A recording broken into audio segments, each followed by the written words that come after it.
Pourquoi aimer fait parfois plus mal que la solitude? Il y a une douleur dont on parle peu. La douleur d'aimer quelqu'un et de se sentir plus seul que quand on était réellement seul.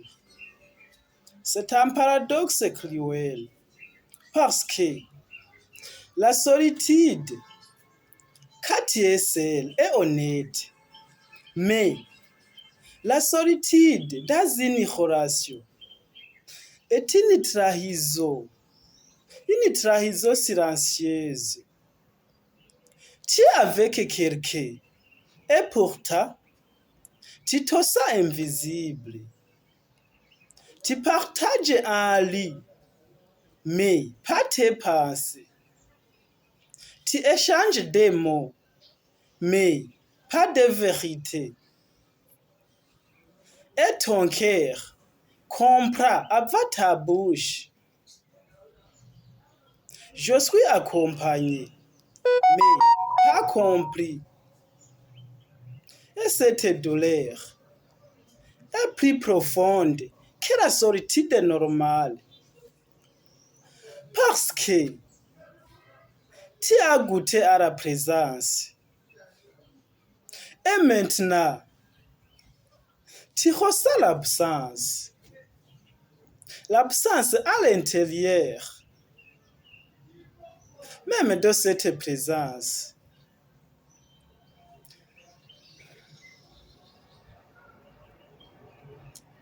Aimer fait mal quand tu donnes et que tu ne te sens pas reçu. Quand tu parles et que tu ne te sens pas entendu. Quand tu restes et que personne ne remarque combien ça te coûte de rester.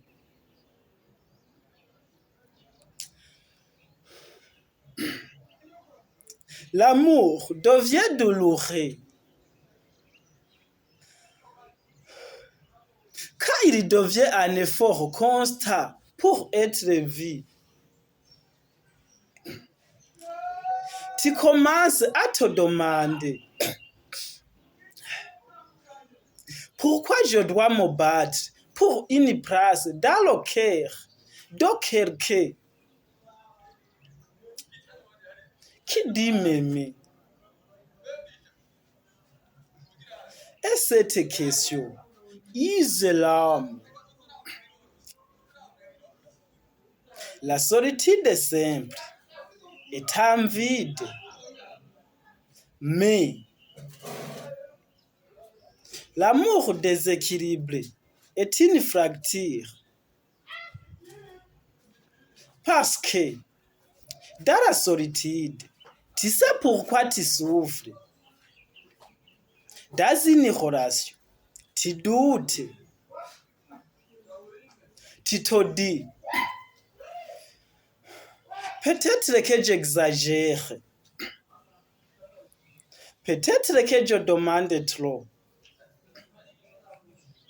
Peut-être que le problème c'est moi.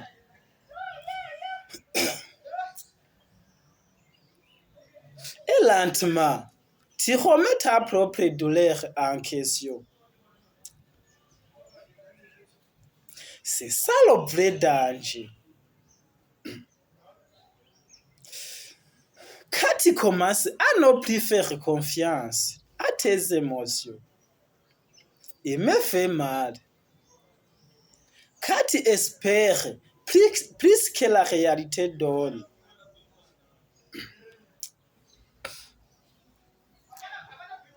l'espoir est beau, mais l'espoir prolongé devient une torture douce. Tu restes pour la version future de la relation, pas pour celle que tu vis. Tu attends un changement, un effort, une reconnaissance. Et chaque jour ou rien ne change, te fatigue un peu plus. Mais tu restes. Parce que partir signifie accepter que l'amour imaginé n'existera peut-être jamais.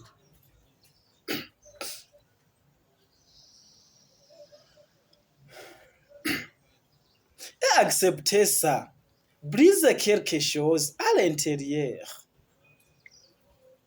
Il y a aussi une douleur dont personne ne parle. Aimer quelqu'un qui ne t'aime pas avec la même intensité. Pas qu'il ne t'aime pas, mais pas comme toi. Tu donnes profond, il donne léger. Tu construis, il improvise. Tu t'attaches, il hésite. Et cette différence crée un déséquilibre invisible.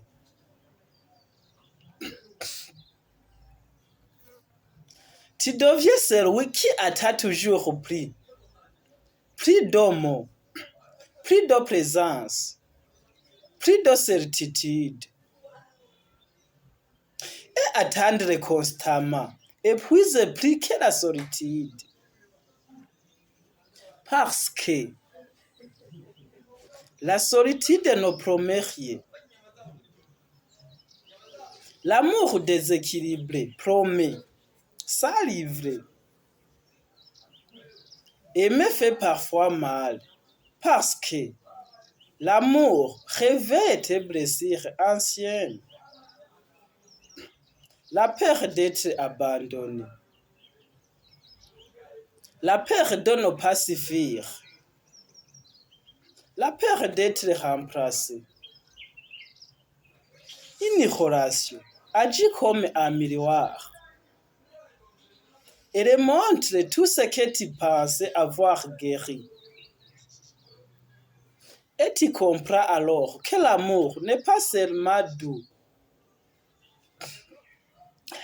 C'est une confrontation avec toi-même.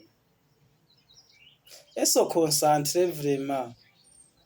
Et se rencontrer vraiment peut faire mal. Très mal. Mais voici la vérité que peu de gens acceptent. L'amour ne fait pas mal. La manière dont on aime fait mal. Aimer sans limite. Aimer sans se respecter.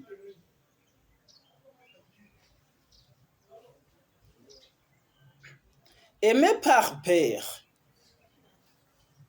Aimer pour combler un vide. Ça détruit. L'amour, c'est ne te laisse pas vider. Il te laisse agrandi. Même dans les difficultés, il y a du respect. Même dans les conflits, il y a de la sécurité. Si aimer te fait te sentir plus petit, plus anxieux, plus incertain, ce n'est pas la preuve d'un amour profond. C'est le signal d'un amour désaligné. La solitude n'est pas ton ennemi. Parfois, elle te protège d'un amour qui t'abîme. Être seul peut être paisible. Être mal accompagné est une tempête silencieuse. Alors, n'aie pas peur. N'aie pas peur de choisir la solitude plutôt qu'un amour qui te fait disparaître. Parce que l'amour n'est jamais censé te faire sentir plus seul que ton propre silence.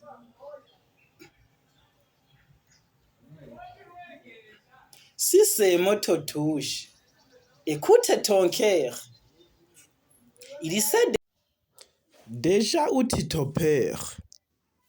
Et parfois, le premier acte d'amour n'est pas de rester, c'est de te choisir. N'oublie pas d'aimer la vidéo, commenter et suivre la page.